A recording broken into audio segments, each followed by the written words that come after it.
नमस्कार। सामाजिक विकास र आध्यात्मिक ज्ञान हाम्रो अभियान समाजलाई सकारात्मक बाटोमा डोर्याउन र तपाईको आजको दिनलाई शुभ एवं माधुर्य बनाउन प्रातकालीन उषाको मधुरागसँगै सामुदायिक रेडियो सराङकोट 104.6 मेगाहर्जमा हामी उपस्थित भइसकेका छौं। पोखराको न्युरोड स्थित स्टुडियोबाट प्रत्यक्ष र www.sarangkotkhबर.com मार्फत संसारभर सुन्न सकिने बिहान 5:30 बजेको सराङकोट शुभ बिहानी खबरमा प्राविधिक मित्र सागरसँगै समाचार कक्षबाट म कमल पौडेल अथकको हार्दिक स्वागत छ। आज मिति 2080 साल असोज महिनाको 3 गते बुधबार, नेपाल सम्वत 1143, तदनुसार सन् 2023 सेप्टेम्बर 20 तारिक आज पञ्चमी तिथि। अब सुनौ शुभ बिहानी खबरका प्रमुख शीर्षकहरू। संविधान दिवसको अवसरमा राष्ट्रपतिबाट 670 जना कैदीको सजाय मिनाह। शिक्षा मन्त्रालयले बोलाएको वार्ता शिक्षक महासंघद्वारा अस्वीकार। बुधबारदेखि माइती घरमा प्रदर्शन गरिने। पोखराबाट काठमाडौँ जाने शिक्षकको लर्को। माइती घरमा 50,000 बढी शिक्षक उतार्ने शिक्षक महासंघको दाबी। संविधान मिचेर ल्याएको विद्यालय शिक्षा विधेयक नमान्ने गाउँपालिका महासंघ र नगरपालिका संघको चेतावनी। पढाइ रोकेर आन्दोलनमा जाने शिक्षकलाई कारबाही गर्ने दुधौली नगरपालिकाको चेतावनी। बालेन विरुद्ध राष्ट्रिय सभागृह अगाडि 77 घण्टा उभिने अभियन्ता ईशान श्रेष्ठको घोषणा। फुटपाथ व्यापारीलाई वैकल्पिक व्यवस्थापन गर्नुपर्ने माग। संविधान कार्यान्वयनमा देखिएका त्रुटि तत्काल सच्याउनु पर्ने संविधानविद आचार्यको भनाई। नेमाङ्कै कारण दोस्रो संविधान निर्माण गर्न सकेको दाबी। देशमा हिंसा भड्काउने प्रयास जुनसुकै रङ र भेषमा भए पनि एमालेलाई स्वीकार्य नहुने ओलीको प्रतिक्रिया। देशप्रति राजनीतिक दल जिम्मेवार बनेर अगाडि बढ्नुपर्ने धारणा। कांग्रेसको इतर पक्षमा शेखर गगनको सम्बन्धमाथि चासो। विश्व प्रकाश र प्रदीप बैठकमा सहभागी नभएपछि गुटको भेला झन सशंकित। सक्रिय राजनीतिमा फर्किने चर्चाबीच पूर्व राष्ट्रपति भण्डारी पोखरेलको भेटवार्ता। अध्यक्ष केपी शर्मा ओली लगायतका नेताहरू भण्डारीको विपक्षमा। 3 करोड मागिएको प्रमाण भेटिए मोहनजङ थापालाई पनि कारबाही गर्ने राष्ट्रिय स्वतन्त्र पार्टीका सांसद असीम शाहको भनाई। कसैसँग पैसा नलिएको दाबी। इलाममा पार्टीको विरासत जोगाउन सुभाष चन्द्र नेमाङका कान्छा छोरा सुहाङलाई राजनीतिमा अगाडि बढाउने एमालेको तयारी। उम्मेदवार बारे चर्चा सुरु। जापान पठाउने भनी 2 लाख बढी ठगी गर्ने 2 जना पक्राउ। सुनको सिक्री लुटपाट गरेको आरोपमा 4 जना गिरफ्तार। भारतीय कूटनीतिज्ञलाई देश निकाला गरेको 24 घण्टा नबित्दै भारतले पनि क्यानाडाली कूटनीतिज्ञलाई देश छोड्न निर्देशन। पुलिसलाई हराउँदै गण्डकीले जित्यो राष्ट्रिय भलिबलको उपाधि। र प्रदेशका केही स्थानहरूमा आज चट्याङ सहित हल्कादेखि मध्यम वर्षाको सम्भावना। अब खबरहरू विस्तारमा। राष्ट्रपति रामचन्द्र पौडेलले संविधान दिवसका अवसरमा 670 जना कैदीको कैद कट्टा गरी सजाय माफी मिना गरेका छन्। मन्त्री परिषदको सिफारिसका आधारमा राष्ट्रपति पौडेलले आजदेखि लागू हुने गरी 670 जनाको माफी मिना गरेको राष्ट्रपति कार्यालयले विज्ञप्ति मार्फत जानकारी गराएको छ। राष्ट्रपति कार्यालयकी प्रवक्ता शैलजा रेग्मी भट्टराईले निकालेको विज्ञप्तिमा 670 जना कैदीको भुक्तान हुन बाँकी सजाय माफी गर्ने मन्त्री परिषदको सिफारिस बमोजिम असोज 3 गतेदेखि लागू हुने गरी संविधान दिवस 2080 को अवसरमा माफी मिना भएको उल्लेख गरिएको छ। संविधान दिवस विभिन्न कार्यक्रम गरी मनाइँदैछ। संविधान दिवसका अवसरमा सरकारले सार्वजनिक बिदा दिएको छ। नेपाल शिक्षक महासंघले सरकारसँगको वार्ता अस्वीकार गरेको छ। महासंघले पठन पाठन रोकेर आन्दोलन गर्ने घोषणा गरेपछि शिक्षा विज्ञान तथा प्रविधि मन्त्रालयले मंगलबार 3 बजे वार्तामा बोलाएको थियो। विद्यालय शिक्षा विधेयक प्रति असन्तुष्टि जनाउँदै शिक्षक महासंघले आज संविधान दिवसको दिनबाट विद्यालय बन्द सहितका आन्दोलनका कार्यक्रमको घोषणा गरेको छ। मन्त्रालयले भने शिक्षा विज्ञान तथा प्रविधि मन्त्री अशोक राईको नेतृत्वमा वार्ता समिति बनेको भन्दै आन्दोलनका कार्यक्रम स्थगित गरी वार्तामा आउन आग्रह गरेको थियो। तर शिक्षक महासंघ वार्तामा नगएको हो। जुन ठाउँबाट समस्याको समाधान हुँदैन त्यहाँ वार्तामा जानुको अर्थ छैन, महासंघका महासचिव लक्ष्मी किशोर सुवेदीले भने।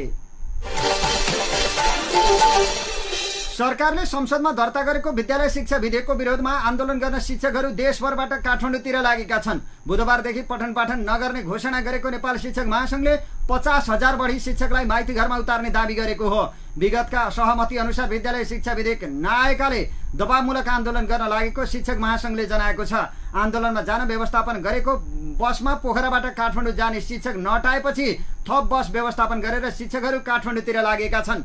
शिक्षकहरूले विद्यालय बन्द घोषणा गरेपछि शिक्षा विज्ञान तथा प्रविधि मन्त्रालयले वार्ताका लागि मंगलबार बोलाएको भए पनि शिक्षकहरू गएनन्। शिक्षकहरूसँग सरकारले 2075 सालमा 30 बुँदे र 2078 सालमा 51 बुँदे सहमति गरेको थियो। त्यो सहमति अनुसार विधेयक नआएको भन्दै महासंघले विधेयकको दफा 71 देखि 88 सम्म राखिएका विभिन्न प्रावधानमा संशोधन गर्नुपर्ने माग गरेको छ। महासंघले दान उपहार चन्दा प्राप्त गर्न र सहयोग लिन नहुने, कम्पनी स्थापना सञ्चालन वा व्यापार व्यवसाय गर्न नहुने, अन्यत्र नोकरी गर्न वा सेवा गर्न नहुने, प्रदर्शन र हडताल गर्न नहुने लगायतका प्रावधानहरूमा असन्तुष्टि जनाएको छ। सम्पत्ति विवरण पेश गर्नुपर्ने, जिम्मेवारी पूर्वक अध्यापन कार्य नगरेमा वा कुनै पनि खालका नियम तथा आचार संहिता भङ्ग गरेमा शिक्षकलाई बढीमा 5 वर्ष तलबवृद्धि रोक्का गर्ने वा 5 वर्षसम्म बढुवा रोक्का हुने प्रावधान पनि संशोधन गर्नुपर्ने महासंघले जनाएको छ। यसैबीच गाउँपालिका राष्ट्रिय महासंघ र नेपाल नगरपालिका महासंघले सरकारले संसदमा दर्ता गरेको विद्यालय शिक्षा सम्बन्धी विधेयक संविधान विपरीत रहेको भन्दै आपत्ति जनाएको छ। दुवै संस्थाले हिजो संयुक्त विज्ञप्ति निकालेर विधेयकमा रहेका प्रावधानहरू संघीय प्रणालीलाई नै चुनौती दिने र स्थानीय सरकारको एकल अधिकारमा हस्तक्षेप हुने गरी ल्याइएको भन्दै गम्भीर ध्यानाकर्षण भएको जनाएका हुन्। आधारभूत र माध्यमिक शिक्षा एकल अधिकारको रूपमा रहेकाले विद्यालय शिक्षा ऐन बनाउने अधिकार स्थानीय सरकारमा निहित रहेको भन्दै संघीय तहले विधेयक संघीय संसदमा दर्ता गर्नु नै संविधानको बरखिलाफ भएको विज्ञप्तिमा जनाइएको छ। संघीय सरकारले संघीय शिक्षा ऐन तर्जुमा गरी राष्ट्रिय शिक्षा नीति तथा मापदण्ड बनाउनुको साटो विद्यालय शिक्षा विधेयक ल्याउनु संवैधानिक प्रावधान विपरीत रहेकाले किमार्थ स्वीकार गर्न सकिँदैन। स्थानीय सरकारले प्रयोग गरिरहेको माध्यमिक शिक्षा सम्मको विधायिक र कार्यकारी अभ्यासबारे सम्मानित अदालतका फैसलाहरूबाट समेत नजिर स्थापित भइसकेको स्मरण गराउन चाहन्छौँ, विज्ञप्तिमा उल्लेख गरिएको छ। यस्तै संविधान तह खारेज भइसकेका जिल्ला शिक्षा कार्यालय, शिक्षा विभाग लगायतका संरचनाहरू पुनः बिउताउन खोज्नु र प्रधानाध्यापकको छनौट समेत जिल्ला शिक्षा कार्यालयबाट गर्न खोज्नु संविधान विपरीत कार्य भएको महासंघ र संघको भनाइ छ। राष्ट्रिय महासंघ समन्वय परिषदको 2080 असार 16 गते प्रधानमन्त्रीको अध्यक्षतामा बसेको पहिलो बैठकले गरेको निर्णय अनुसार एउटै प्रकृतिको कामका लागि अलग अलग संरचना हटाउन बनाएको कार्यदलले गृह कार्य गरिरहेको सन्दर्भमा खारेज भइसकेका कार्यालयहरू पुनः स्थापना गर्न खोज्नु प्रधानमन्त्री एवं तहगत सरकार प्रमुखहरूले गरेको निर्णयको समेत विपरीत रहेको विज्ञप्तिमा जनाइएको छ। प्रस्तावित विधेयकका कतिपय प्रावधानप्रति असहमति जनाउँदै शिक्षक महासंघको आन्दोलनमा घोषणा गरिएको अनिश्चितकालीन विद्यालय बन्दको कार्यक्रमप्रति महासंघ र संघले गम्भीर ध्यानाकर्षण भएको जनाएका छन्। लोकतन्त्रमा ट्रेड युनियनको भूमिका र पेशागत हक अधिकारको सम्मान गर्दै बालबालिकाको आधारभूत शिक्षा प्राप्त गर्ने मौलिक हक र मानवाधिकारको हनन हुने गरी अनिश्चितकालीन विद्यालय बन्द गर्न खोज्नु जस्तो अशोभनीय कार्य नगर्न उनीहरूले अनुरोध गरेका छन्। गाउँपालिका राष्ट्रिय महासंघ र नेपाल नगरपालिका संघले संविधान र ऐन कानूनभित्र रहेर खोजिने जुनसुकै विवादहरूको समाधान संवाद र छलफलबाट नै प्राप्त गर्न सकिने तर्फ सम्बन्धित सबैको ध्यानाकर्षण गराएका छन्। शिक्षा, स्वास्थ्य लगायतका स्थानीय सरकारका एकल अधिकार र नागरिकका मौलिक हकका विषयहरूमा निर्णय लिँदा स्थानीय सरकारका संघ, महासंघ र सरकारवालासँग परामर्श नगरी ल्याइने कुनै पनि ऐन नियम मान्य नहुने विज्ञप्तिमा उल्लेख गरिएको छ। संविधान र संहिता विपरीत विद्यालय शिक्षालाई पुनः केन्द्रीकृत गर्ने मनसाले स्थानीय सरकारको अधिकारमा अंकुश लगाउने गरी ल्याउन खोजिएको विद्यालय शिक्षा ऐन स्थानीय सरकारका लागि मान्य नहुने बेहोरा समयमा नै प्रश्न पारिएको महासंघ र संघले जनाएका छन्। यता सिन्धुलीको दुधौली नगरपालिकाले कानून विपरीत विद्यालय बन्द नगर्न शिक्षकहरूलाई चेतावनी दिएको छ। शिक्षकहरू आन्दोलनमा सहभागी हुन विद्यालय बन्द गरेर सूचनाका सन्दर्भमा विज्ञप्ति निकाल्दै नगरपालिकाले कानून विपरीत विद्यालयमा नियमित पठन पाठन नगरेको पाइएमा कानून अनुसार कारबाही गर्ने चेतावनी दिएको हो। नगरपालिकाले निकालेको विज्ञप्तिमा आफ्ना माग कानून बमोजिम सम्बन्धित निकायमा राख्न पाउने अधिकार भए पनि आफ्नो अधिकार प्रयोग गर्दा अर्काको अधिकार हनन गर्न नहुने उल्लेख गरेको छ। नगरपालिकाका प्रवक्ता दीपक खड्काले निकालेको विज्ञप्तिमा शिक्षा मन्त्रालयले बोलाएको वार्तामा समेत सहभागी नभई आन्दोलनका कार्यक्रम घोषणा गरेको पाइएको भन्दै विद्यालय बन्द नगरी नियमित पठन पाठन गराउन भनिएको छ। सुनको सिक्री लुटपाट गरेको आरोपमा प्रहरीले 4 जनालाई पक्राउ गरेको छ। पक्राउ पर्नेमा काठमाडौँ बाग बजारका सुरज गुरुङ, बेरीगञ्ज घर भई क्षेत्रपाटी बस्ने अनवर हुसेन अन्सारी तथा भारतीय नागरिकहरू शक्ति भौमिक र सचिन गाडवे रहेका छन्। प्रहरीका अनुसार गुरुङले चलाएको मोटरसाइकलमा बसेर अन्सारीले भदौ 25 गते काठमाडौँको कुलेश्वर बस्ने अप्सरा श्रेष्ठको घाँटीमा लगाइराखेको अन्दाजी 2 तोला बराबरको सुनको लकेट सहितको सिक्री लुटेका थिए। यसैबीच तीजको अवसरमा पोखराका विभिन्न स्थानमा चोरीका घटना बढेका छन्। पोखराको हस्पिटल चोक, अमरसिंह चोक, पर्स्याङ क्षेत्रमा चोरीका घटना बढे पनि कास्की प्रहरीको सक्रियता नदेखिएको नागरिकहरूले गुनासो गरेका छन्।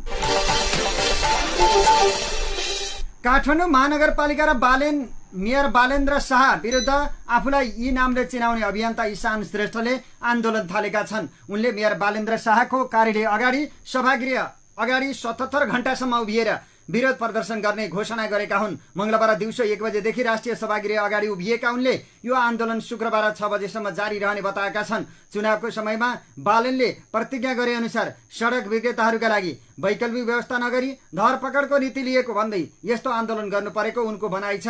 फुटपाथ व्यापारीलाई वैकल्पिक व्यवस्थापन गर्नुपर्ने माग उनले राख्दै आएका छन्। सोही अनुसार उनी लगायतको अगुवाईमा यसअघि गरिबको चमेली बोल्दिने कोही छैन ब्यानरमा महानगरपालिका विरुद्ध प्रदर्शन गर्दै आएका थिए। 4 असोजमा बोलाइएको केन्द्रीय समिति बैठक अघि कंग्रेसको संस्थापन इतर पक्षले राखेको छलफलमा नेताहरूले डाक्टर शेखर कोइराला र महामन्त्री गगन थापाको सम्बन्धका विषयमा चासो राखेका छन्। शेखर गगन समूहका पदाधिकारी र केन्द्रीय सदस्य सहभागी बैठकमा धेरै नेताको प्रश्न समूहभित्रको एकतालाई लिएर थियो। केन्द्रीय सदस्यहरूले शेखर गगन बीचमा छलफल गरी एकताबद्ध हुन सुझाव दिएका थिए। हामी बीचमा अविश्वास रहेर त कसरी हुन्छ र? हामीले आफ्नो कुरा राख्यौं। शेखर र गगनले मिलेर जाने भन्नुभएको छ। हामीले त राय दिने न हो, एक केन्द्रीय सदस्यले भने। शेखरले मंगलबारको बैठकमा महामन्त्री विश्वप्रकाश शर्मा र केन्द्रीय सदस्य प्रदीप पौडेललाई पनि बोलाएका थिए, तर उनीहरू सहभागी भएनन्। केन्द्रीय सदस्यहरूले शर्मा र पौडेल किन नआएको भनी शेखरलाई सोधेका थिए। शेखरले शर्माले आउने वचन दिएको र पौडेलले चीन जान परेकाले आउन नसकेको जवाब दिएको बताएका थिए। एक केन्द्रीय सदस्यका अनुसार महामन्त्री गगन थापाले 2 महामन्त्री र शेखरको छुट्टै छलफल गरेर अर्को बैठकमा शर्मा आउने वातावरण बनाउने आशय बैठकमा सुनाएका थिए। केन्द्रीय सदस्य डाक्टर गोविन्द पोखरेलले विधान विपरीत पार्टीमा भएका निर्णयका बारेमा केन्द्रीय समितिमा कुरा उठाउने बताए। कोशीमा संविधान विपरीत सरकार बनाउँदा मुख्यमन्त्री गुमाउनु परेको, पार्टीभित्र इतर पक्षका कार्यकर्तालाई मनपरी ढंगले अनुशासनको कारबाही गरिएको, भातृ संस्थामा आफू खुसी मनोनयन र नियुक्ति गरिएको विषय पनि केन्द्रीय सदस्यहरूले उठाएका थिए। भातृ संस्थाको केन्द्रीय समिति, क्षेत्रीय समिति र प्रदेश समितिमा पराजितलाई केन्द्रीय समितिमा मनोनित गरिएको भन्दै बैठकमा त्यसको जवाब सभापतिसँग खोज्नुपर्ने विषय पनि उठेको एक नेताले बताएका छन्। बैठकमा सरकारको काम प्रभावकारी नभएको विषय पनि उठेको नेता सञ्जय गौतमले बताए। सरकार प्रभावकारी भएन भन्ने नै हाम्रो कन्सर्न रह्यो उनले भने। त्यस्तै महासमितिका बैठकका एजेन्डामा पनि छलफल गरेको गौतमले बताएका छन्। केन्द्रीय समितिबाट पारित भएको वार्षिक कार्यतालिका कार्यान्वयनमा संस्थापन पक्ष बाधक बन्ने आशंका पनि नेताहरूले व्यक्त गरेका छन्। कार्यतालिकालाई अवरुद्ध हुन दिन नहुने विषय बैठकमा उठेको केन्द्रीय सदस्य बडुले बताएका छन्। महासमिति बैठकलाई व्यवस्थित गर्नका लागि के कस्तो तयारी गर्नुपर्छ भन्ने कुरा त्यो गुटको भेलामा भएको छ। उपसभापति र महामन्त्रीले गर्नुपर्ने तयारीका लागि सुझाव दियौं। समयमा हाम्रो 15औं महाधिवेशन सुरु गर्नुपर्ने हुन्छ। त्यसका निमित्त पनि हामीले आवश्यक तयारी र क्रियाशील सदस्यताको वितरणको कुरा र त्यसको आधिकारिक रेकर्डहरू के छ त्यसलाई हेर्नुपर्छ उनले भने। पछिल्लो कार्यसमितिबाट पारित गरिसकेको कार्ययोजना र कार्यतालिका त्यसको समीक्षा हुनु पर्यो। कति कार्यान्वयन भयो, कति भएन, के कमी रह्यो र त्यसलाई कसरी सुधारेर जाने भन्ने नै मुख्य विषय सो भेलामा भएको बताइएको छ।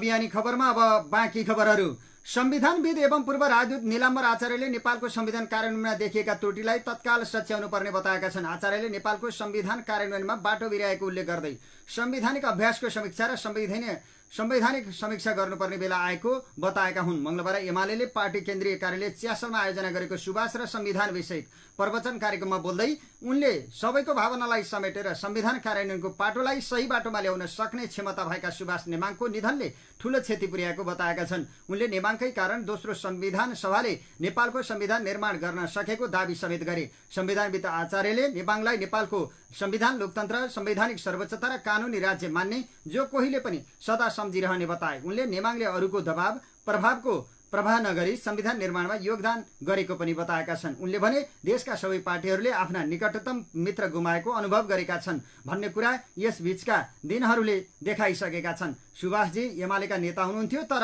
साथसाथै नेपाली राजनीतिका पनि बहुतै प्रतिष्ठित, सम्मानित, सबैले रुचाएका प्रिय व्यक्ति हुनुहुन्थ्यो उनले भने। नेकपा माओवादी केन्द्रले पार्टीको नाम परिवर्तनका लागि छलफल अगाडि बढाएको छ।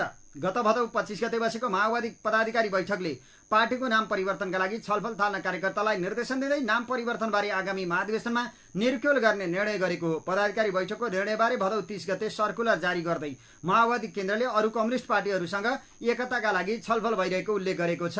अध्यक्ष पुष्पकमल दाहाल प्रचण्ड र महासचिव देव गुरुङले हस्ताक्षर गरेर तल्ला कमिटीहरूमा पठाएको सर्कुलरमा पार्टी एकतालाई सफल बनाउन माओवादी केन्द्र छोड्न सकिने उल्लेख गरिएको छ।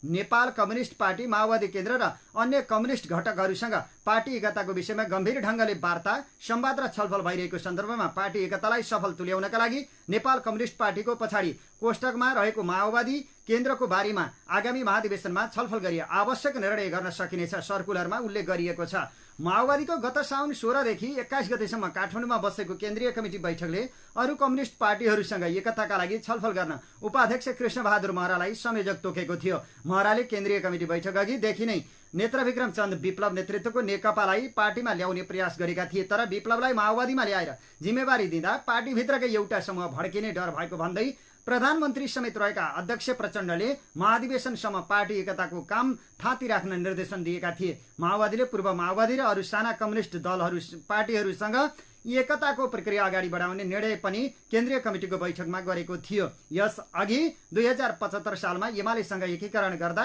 माओवादीले नाम छडेको थियो। सर्वोच्च अदालतको आदेशपछि अध्यक्ष प्रचण्डले पुरानै माओवादी केन्द्र बेउताएका थिए। 2052 मा माओवादी भएर भूमिगत राजनीति थालेको उक्त पार्टीले 2065 सालमा नारायण काजी श्रेष्ठको पार्टी एकीकृत मसालसँग एकता गरेपछि पार्टीको नाम नेकपा एकीकृत राखेको थियो। पछि रामबहादुर थापा बादल लगायत नेताहरू एकता प्रक्रियामा मिसिएपछि एकीकृत नेकपा माओवादी केन्द्र बनेको थियो। पार्टीको नाम फेर्ने र एमाले बाहेकका कम्युनिस्ट पार्टीहरू सबै एउटै पार्टी बनाउने छलफल गत वर्ष भएको प्रतिनिधि सभा निर्वाचन अघि पनि चलेको थियो। नेकपा माओवादी सहितका कम्युनिस्ट नेताहरूले अहिले समाजवादी मोर्चा बनाएर देशव्यापी कार्यक्रम गरिरहेका छन्। एमाले अध्यक्ष केपी शर्मा ओलीले संविधान कार्यान्वयनमा कठिनाई भएका विषय संशोधन गर्न सकिने बताएका छन्। हिजो दिउँसो संविधान सभाका अध्यक्ष तथा नेकपा एमालेका उपाध्यक्ष स्वर्गीय सुभाष चन्द्र नेवाङको स्मृतिमा आयोजित सुभाष र संविधान विषयमा प्रवचन कार्यक्रममा ओलीले देशप्रति राजनीतिक दल जिम्मेवार बनेर अगाडि बढ्नुपर्ने धारणा व्यक्त गरे। उनले केही न केही त्रुटि र कमजोरी हरेक संविधानमा हुने गरेकाले सच्याउन सकिने बताएका छन्। पूर्व प्रधानमन्त्री ओलीले संविधान कार्यान्वयनका क्रममा देखा परेका नमिल्दा र व्यवहारमा त्रुटि देखिएका विषय संशोधन गर्नुपर्ने धारणा राखे। उनले भने कहिले कहिले कि त संविधानको चरको विरोधमै मात्र गर्ने कि त संविधानको समर्थन गरेपछि संशोधन पनि हुँदैन भन्ने ठान्ने, यी दुवै कुरा ठिक होइन। ओलीले संविधान जारी नगर्न संविधान सभाका अध्यक्ष नेवाङलाई दबाव आएको स्मरण गर्दै उनले दबावकै बीच संविधान ल्याएको बताए। उनले जीवन बलिदान र कठिनाईबाट अहिलेको संविधान निर्माण भएको र उपलब्धि गुम्न दिन नहुने बताएका छन्।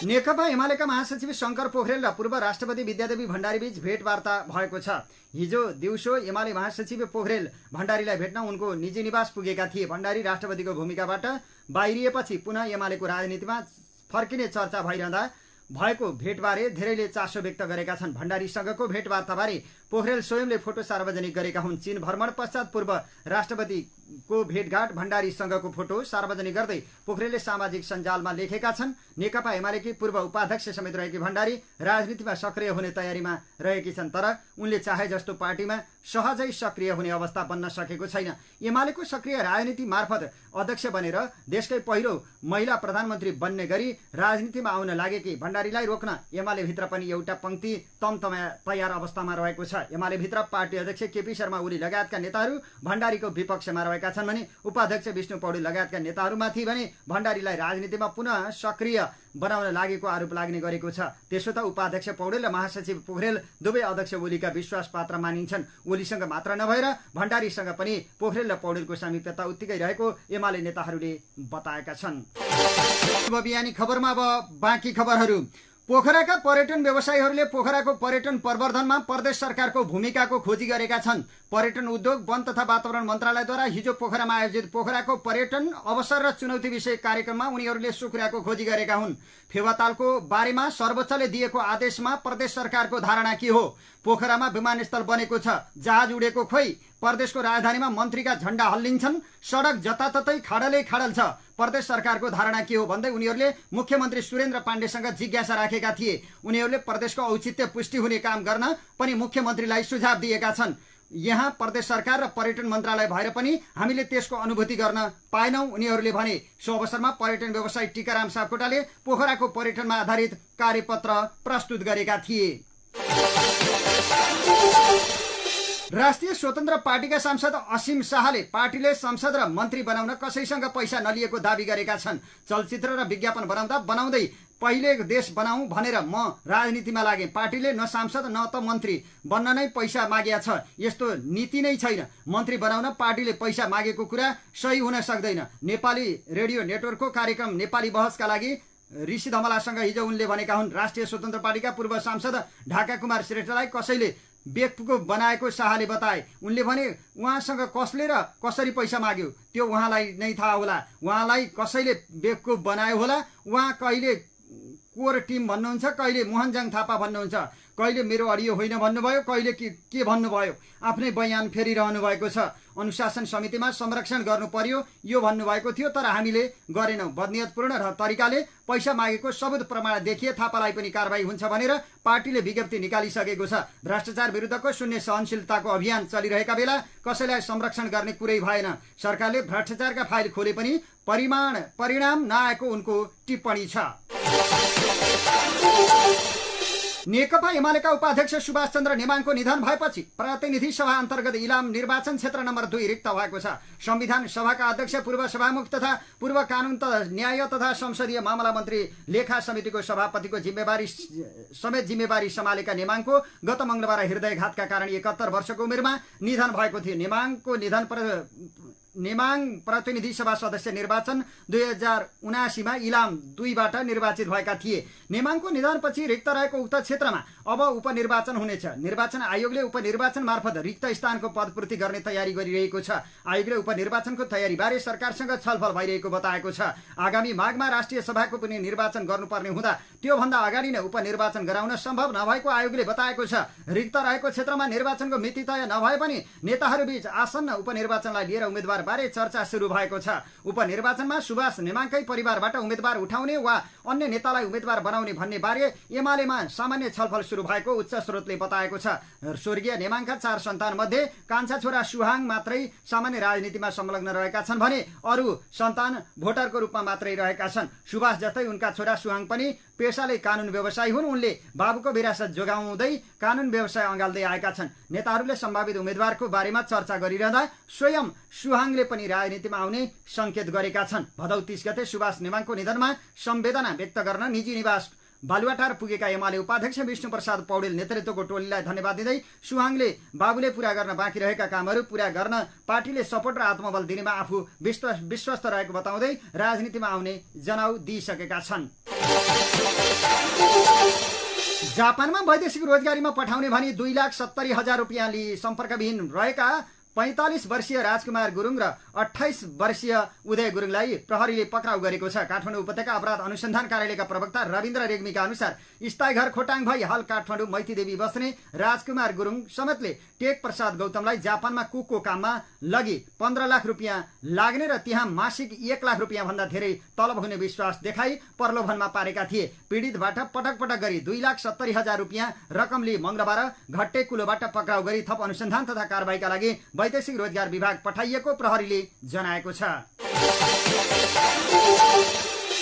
क्यानाडा र भारत बीचको कूटनीतिक सम्बन्ध थप पेचिलो बनेको छ। क्यानाडाले सिख नेताको हत्यामा भारतको संलग्नता रहेको आरोपमा भारतीय कूटनीतिज्ञलाई देश निकाला गरेको 24 घण्टा नबित्दै भारतले पनि क्यानाडाली राजनीतिज्ञलाई देश छोड्न निर्देशन दिएको छ। मंगलबार भारतको विदेश मन्त्रालयले एक विज्ञप्ति जारी गर्दै एकजना क्यानाडाली राजनीतिज्ञलाई 5 दिनभित्र देश छाड्न भनेको जानकारी गराएको हो। भारतका लागि क्यानाडाका उच्चायुक्तलाई बोलाएर भारतमा रहेका क्यानाडाली कूटनीतिज्ञलाई देश निकाला गर्ने भारत सरकारको निर्णयबारे जानकारी गराइएको हो। सम्बन्धित कूटनीतिज्ञलाई 5 दिनभित्र भारत छाड्न भनिएको छ। भारतीय विदेश मन्त्रालयको विज्ञप्तिमा भनिएको छ सो निर्णयले हाम्रो आन्तरिक मामलामा क्यानाडाली कूटनीतिज्ञहरूको हस्तक्षेप र भारत विरोधी गतिविधिहरूमा उनीहरूको संलग्नताप्रति भारत सरकारको चासो र चिन्तालाई झल्काउँछ।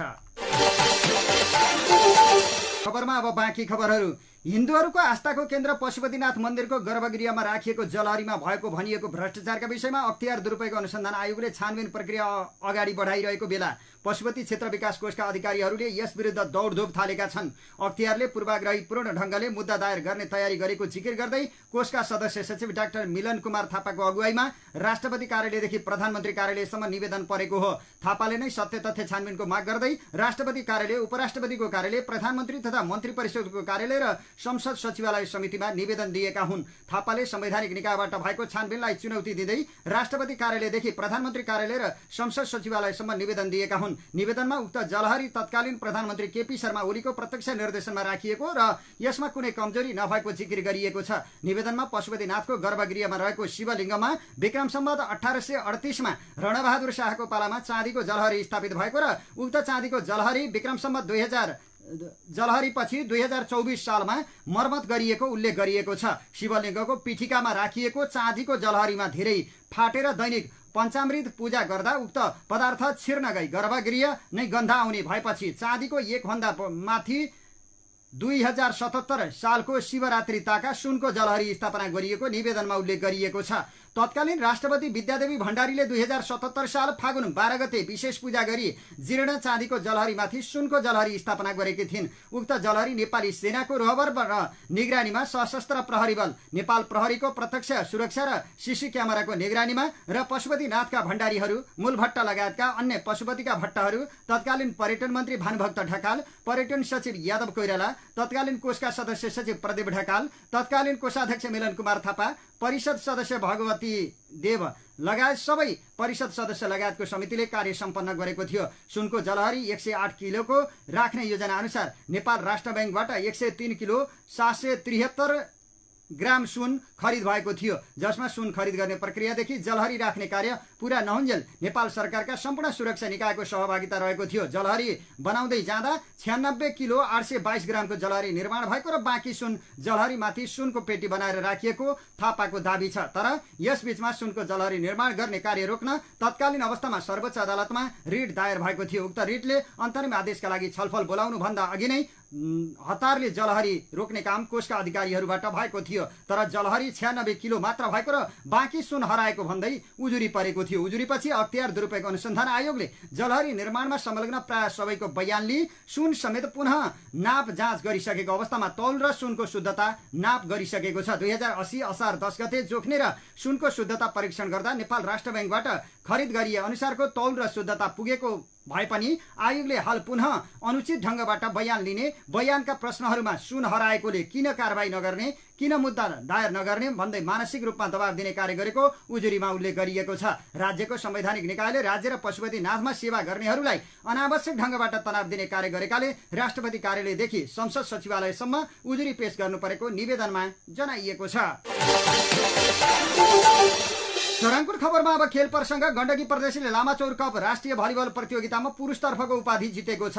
हिजो भएको फाइनल खेलमा विभागीय टोली नेपाल पुलिस क्लबलाई 3-2 ले हराउँदै गण्डकीले उपाधि सहित 1,50,000 रुपियाँ प्राप्त गरेको हो। गएको वर्ष पनि यी दुवै टिम फाइनल पुगेकोमा लगातार वर्षाले खेल रोकिएपछि पुरस्कार बाँडेर लिएका थिए।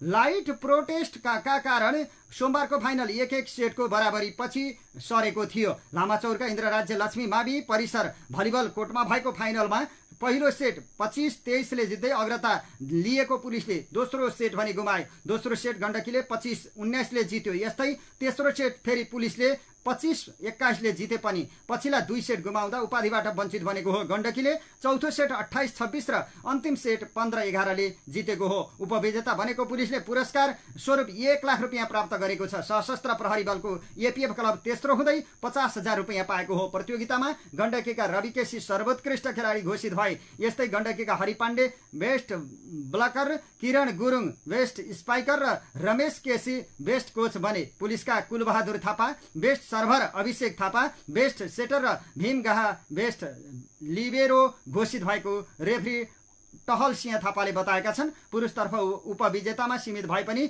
नेपाल पुलिस क्लबले सोमबार महिलातर्फको उपाधि जितेको थियो।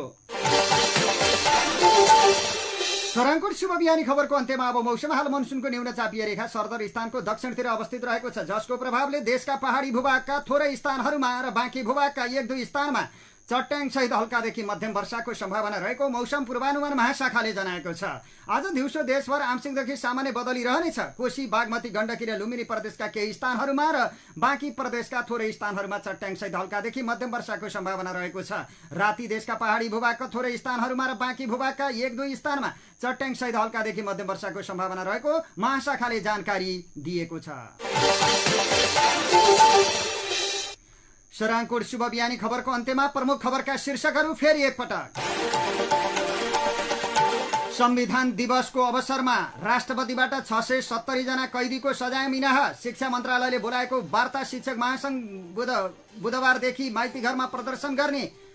शिक्षा मन्त्रालयले बोलाएको वार्तामा शिक्षक महासंघ गएन। बुधबारदेखि माइती घरमा प्रदर्शन। पोखराबाट काठमाडौँ जाने शिक्षकको लर्को। माइती घरमा 50,000 बढी शिक्षक उतार्ने शिक्षक महासंघको दावी। संविधान मिचेर ल्याएको विद्यालय शिक्षा विधेयक नमान्ने गाउँपालिका महासंघ र नगरपालिका संघको चेतावनी। पढाइ रोकेर आन्दोलनमा जाने शिक्षकलाई कारबाही गर्ने दुधौली नगरपालिकाको चेतावनी। सुनको सिक्री लुटपाट गरेको आरोपमा काठमाडौँमा 4 जना पक्राउ। पार्टीको नाम परिवर्तनबारे माओवादीमा छलफल। महाधिवेशनमा निर्णय गरिने। बालन विरुद्ध राष्ट्रिय सभागृह अगाडि 77 घण्टा उभिने अभियन्ता इशान श्रेष्ठको घोषणा। फुटपाथ व्यापारीलाई वैकल्पिक व्यवस्थापन गर्नुपर्ने माग। संविधान कार्यान्वयनमा देखिएका त्रुटि तत्काल सच्याउन संविधानविद आचार्यको भनाई। नेमाङकै कारण दोस्रो संविधान निर्माण हुन सकेको दावी। देशमा हिंसा भड्काउने प्रयास जुनसुकै रङ र भेषमा भए पनि एमालेलाई स्वीकार्य नहुने ओलीको भनाई। देशप्रति राजनीतिक दल जिम्मेवार बनेर अगाडि बढ्नुपर्ने धारणा।